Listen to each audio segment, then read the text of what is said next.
Përshëndetje për juve Armela dhe ju kërkoj ndjes që më herët kishim probleme teknike. Pa problem, ju kemi ndjekur vazhdimisht sot në fakt në një updatim të informacionit që ti dhe kolegët e tjerë në Kosovë jeni ndalur sot në Syri Televizion. Çfarë ndodh deri në këto momente që flasim, Albion, si për sa i përket pjesëmarrjes apo gjithçka e tjetër që vlen të përcillet? Aktualisht ndodhemi në Komisionin Qendror Zgjedhor në Prishtinë dhe ku nga atje kemi marrë statistikat e fundit të gjithë votuesve që kanë dalur deri në orën 15 e që i bie 25.77% të pjesëmarrësve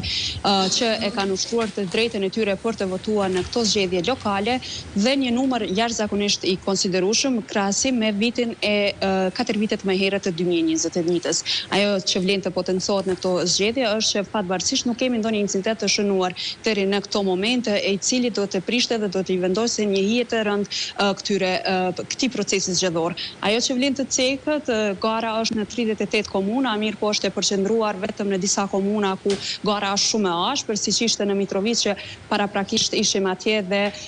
shikuesit e Syri Televizion kanë pasur mundësinë të shohin edhe deklaratën e kandidatit nga lëvizja vetëvendosje Faton Peci të dhënë ekskluzivisht për Syri Televizion, po ashtu edhe përfaqësuesit e shtabit të PDK-s të cilët janë dy kampët kryesore që po garojnë në këto zgjedhje, ani pse kemi kandidatë të tjerë nga partitë të tjera, por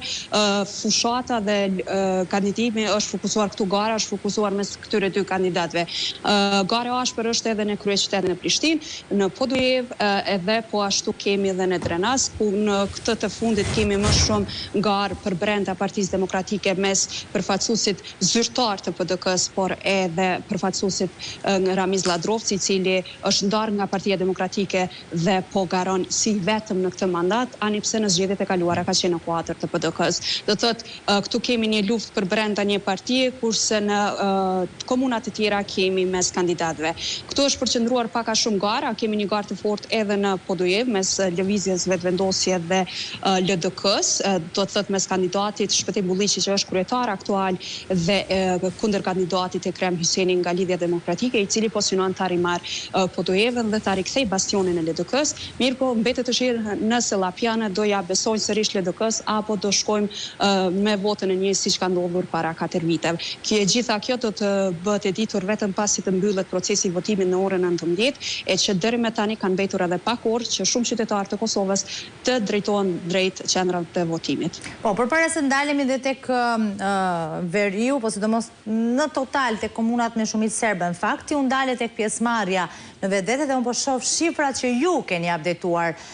në orën 16 Albion, përsa e përket Prishtinës, ku thoni që sipas të dhënave të Komisionit Qendror Zgjedhjeve aty ku ti ndodhesh tani, në Prishtinë kanë votuar deri në orën 15, sepse kujtojmë për publikun që updatimi ashtu si tek procesi zgjedhor në Shqipëri bëhet për një orë më herët paktën, kanë votuar më shumë se sa 10.000 votues krahasuar me vitin 2021. Ka një shpjegim, ka një logjik për këtë?